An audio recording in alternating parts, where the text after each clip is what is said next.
La République du Congo abrite environ 69% de couverts forestiers et constitue un pilier majeur du bassin du Congo, deuxième massif forestier tropical mondial. Malgré un réseau d'aires protégées estimé entre 11 et 13% du territoire, la biodiversité reste fragilisée par la déforestation, le braconnage et l'expansion agricole. C'est dans ce contexte qu'a été lancé le 16 janvier 2025 à Brazzaville la phase 2 du projet BioDev 2030, doté d'une enveloppe de 10 millions d'euros visant à renforcer l'action en faveur des écosystèmes. Aujourd'hui, avec la phase 2 du projet, notre ambition est claire, passer de la réflexion à l'action, mettre en œuvre des solutions concrètes, territoriales et mesurables.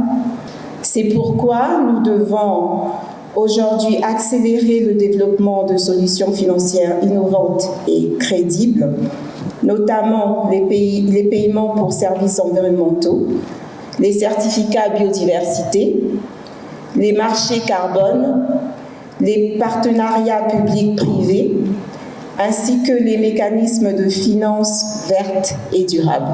Cette deuxième phase du projet marque ainsi une transition vers des mécanismes opérationnels de financement de la biodiversité dans un cadre global soutenu par une enveloppe de 10 millions d'euros. Dans ce contexte, une rencontre stratégique initiée par le World Wide Fund Congo s'est tenue le 22 mai 2026 à Brazzaville, réunissant acteurs publics, privés et partenaires techniques. L'objectif était de mobiliser des financements innovants pour soutenir la conservation et la gestion durable des ressources naturelles. Mobiliser des financements innovants doit nous amener à penser différemment, en dehors des schémas dont nous avons l'habitude, ce qui est souvent difficile. Les paiements pour services environnementaux, ce n'est pas un projet classique, et qui dit innovation ne veut pas dire sophistication, encore moins complication. L'approche de paiement pour résultat doit rester pragmatique et simple, tout en se basant sur les preuves, et ne pas oublier les nécessaires activités habilitantes qui créent les conditions favorables à l'atteinte des résultats.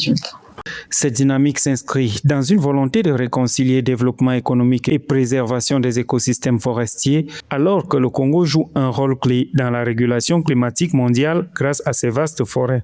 BioDev 2030 entend identifier les secteurs économiques les plus impactants et promouvoir les outils financiers innovants pour réduire la pression sur la biodiversité. L'enjeu est désormais de transformer les engagements en actions concrètes, mesurables et durables au niveau territorial.